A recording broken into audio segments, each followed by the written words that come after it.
তোমাদের সংস্কৃত জি যাদের রয়েছে ফোর্থ সেমিস্টারে 2022-এর কোয়েশ্চেন পেপারটি তোমাদের সাথে শেয়ার করলাম।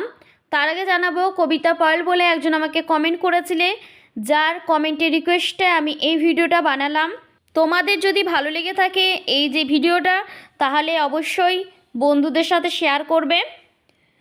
এটা কিন্তু 2022 সালে KNU ইউনিভার্সিটি কোশ্চেন সংস্কৃত জি। তো দেখো কি কোশ্চেন এসেছে। দেখো এখানে বলেছে যে কোনো 5টি অ্যান্সার করতে। 5টি অ্যান্সারের মধ্যে কি কি এসেছে দেখো। পরিনিষ্ঠিত রূপ রয়েছে 2টো, স্ত্রীলিঙ্গের রূপ রয়েছে 2টো, আর তোমাদের রয়েছে কি রয়েছে, এক কথায় প্রকাশ রয়েছে 2টো। মানে তোমরা যে কোনো 5টি করতে পারো।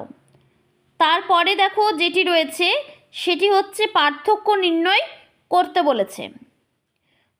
পার্থক্য নির্ণয় করার পর তোমাদের রয়েছে তবক্ত প্রত্যয়ের রূপ করতে বলেছে।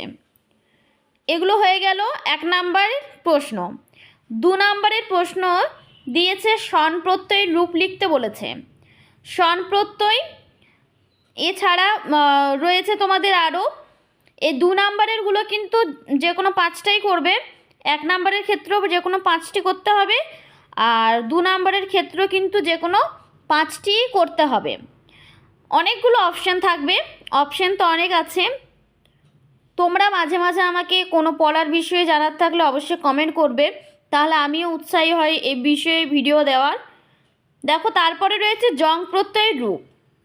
সি নাম্বার দেখো এক কথায় প্রকাশ রয়েছে 2টো, অর্থ পার্থক্য রয়েছে, অর্থ পার্থক্য 2টোই রয়েছে, তোমরা করতে পারো যে কোনো একটি। আর তাছাড়াও রয়েছে দেখো টিকা রয়েছে। আরও আমি বলি, আমি কিন্তু সংস্কৃত জির জন্য ভালো সাজেশন কিন্তু দিয়েছি, আমার চ্যানেলে আপলোড করা আছে ভিডিওটি। তোমরা যদি না দেখে থাকো অবশ্যই গিয়ে একবার দেখে নেবে, তোমাদের অনেক কাজে লাগবে এবং তোমাদের একটা কি বলবো ধারণা হয়ে যাবে কি কি বিষয়ে প্রশ্ন হতে পারে। টিকা রয়েছে টি, তারপরে দেখো আরও কিছু টিকা রয়েছে। আর কি প্রশ্ন রয়েছে দেখো নেক্সট পেজে রয়েছে এগুলো। তোমরা আমার ওই ভিডিওটি না দেখে থাকলে অবশ্যই দেখবে, বন্ধুদের সাথে শেয়ার করবে, তোমাদের অনেক অনেক হেল্প হবে সেই ভিডিওটা দেখার পর। এগুলো দেখো যে কোনো 3টেই করতে বলেছে। কি করতে হবে দেখো, কোন কোন অর্থে সদৃশানজ প্রত্যয় হয় এ একটা প্রশ্ন রয়েছে। অব্যয় সম্পর্কে লেখো দিয়েছে, আত্মনেপদ বিধান দিয়েছে, ইয়সন প্রত্যয় কি উদাহরণ দাও দিয়েছে, আর নিষ্ঠা প্রত্যয় কি উদাহরণ দাও। দেখো নিষ্ঠা প্রত্যয়টা কিন্তু আমি বলবো খুবই গুরুত্বপূর্ণ একটা কোশ্চেন, প্রায়ই কিন্তু এসে থাকে।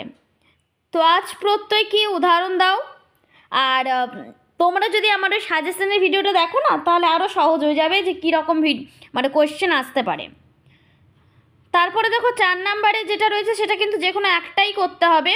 এটা কিন্তু 10 মার্কসের কোশ্চেন। পরস্ময় প্রতিবিধান রয়েছে একটা। 2 নাম্বার রয়েছে তোমাদের সন যত্র প্রত্যয় কী, আর 3 নাম্বার যেটা হচ্ছে সেটা হচ্ছে টিকা। যে কোনো 4টি টিকা করতে হবে। নিষ্ঠা আছে, সম্প্রসারণ আছে, বিভাষা আছে, বার্তিক আছে, গুণ আছে, বৃদ্ধি আছে।